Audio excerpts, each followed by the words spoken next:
Spoiler alert, in this video, we did one of the nicest hikes we have come across in Australia ever since we moved here.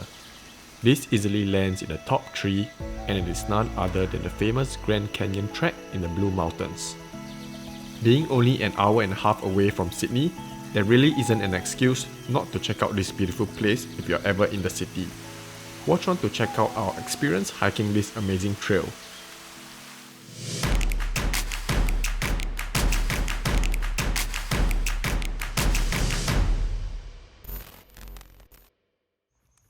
Hey guys, what's up?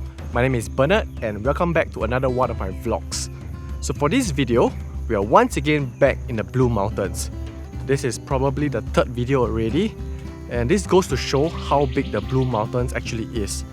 So to kickstart this trip, we're gonna do a very short hike, and this hike is called the Fairfax Heritage Trail. So it's supposed to be a short hike, so let's check it out.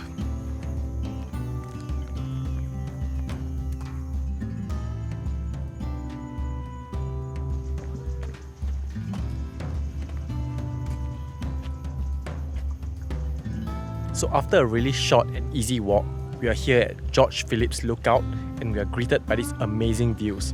So the walk I think took about 20 to 30 minutes only, and because it was paved, it was really easy. So it's very suitable for even families or people who are not physically very fit. Yeah, this walk is very easily done.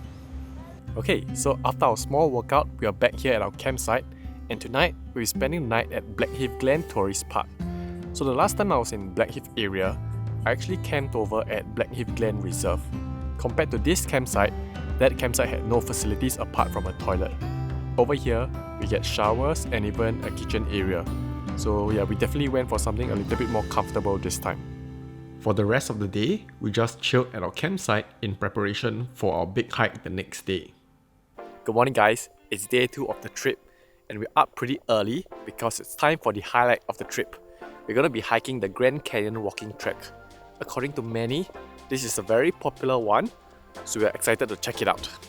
As it was a cold morning, we decided to boil some water to store it in a thermal flask so we can enjoy a hot beverage later.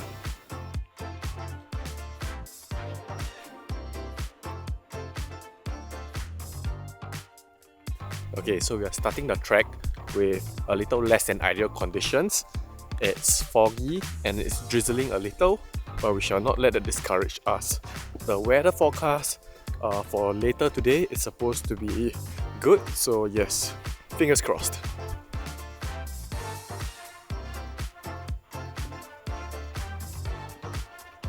The hike begins with a steep descent, which makes sense because we are entering a canyon.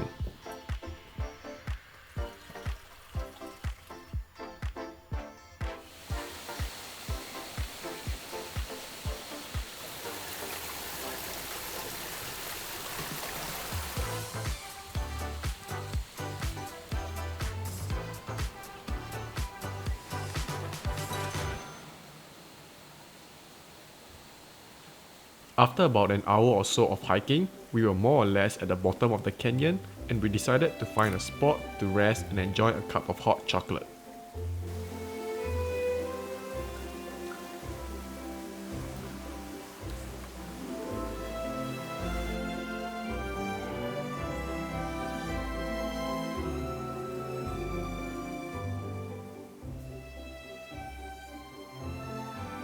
The short break and drink gave us the energy to continue, and this part of the hike was where the beauty of the Grand Canyon really shone.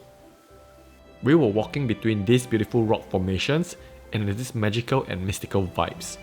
I am so glad that the fog cleared up just enough for us to have clear views of the entire canyon. I'm not sure if this amount of water qualifies it to be a waterfall, but yes, there were tiny streams of water falling from the top. It was beautiful. This part of the hike was by my estimate the middle of the entire trail, so it doesn't really matter which side you start from, in case you were thinking of taking the fastest route to this portion. By the way, this trail is a loop, so you'll be experiencing new sights throughout the whole hike. The second half of the hike has very different views. It's nice as well, but personally, I think the first half was prettier. But you do get more waterfalls in this segment. In fact, there is a decent sized one that you have to cross under. Okay, so after 3 hours and 20 minutes, we are finally out of the canyon. So we have a last 700 meters to walk back to our car, but we are pretty much done with this hike. So my thoughts on this place is that it's a really nice hike. It turned out better than I thought. Usually I'm a person that prefers going up mountains and enjoying the more panoramic views, but this canyon was really nicer than I expected. And the best part of it is that it's a loop, so you don't have to walk the same path twice. So the downside of that is, of course, you never know when the hike is going to end, but yeah, pros and cons. The difficulty of this hike in terms of physicality is maybe 3 to 4 out of 10, but in terms of hazards, I would say it's like a 5 out of 10. So now we're gonna head back to the camp to enjoy a well-deserved lunch.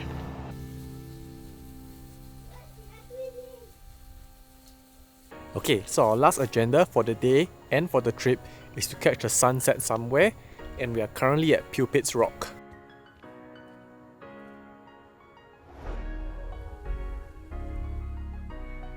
The sun was hiding behind the clouds, but on the bright side, it is producing some spectacular light rays.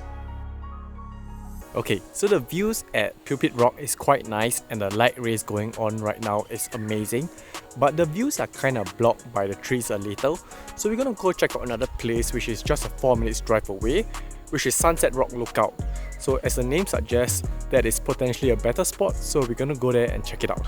So we are still en route walking to the Sunset Rock, but look at the sunset, we can get a glimpse of it through this foliage.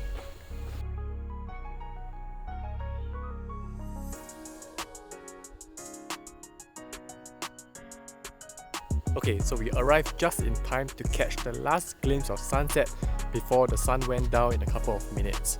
So between the two areas, Sunset Rock is definitely the prettier one, but there's also much more people. So if you want the whole space to yourself or more privacy, then go to Pupit Rock. If you want nicer views and you don't mind a small crowd, come to Sunset Rock. So I brought my drone, I wanted to fly it, but because there were so many people around, I didn't want to disturb them. So yeah. That's a great way to end this trip. I hope you guys enjoyed this video. Don't forget to like and subscribe if you did. That's pretty much it for today. It's a wrap!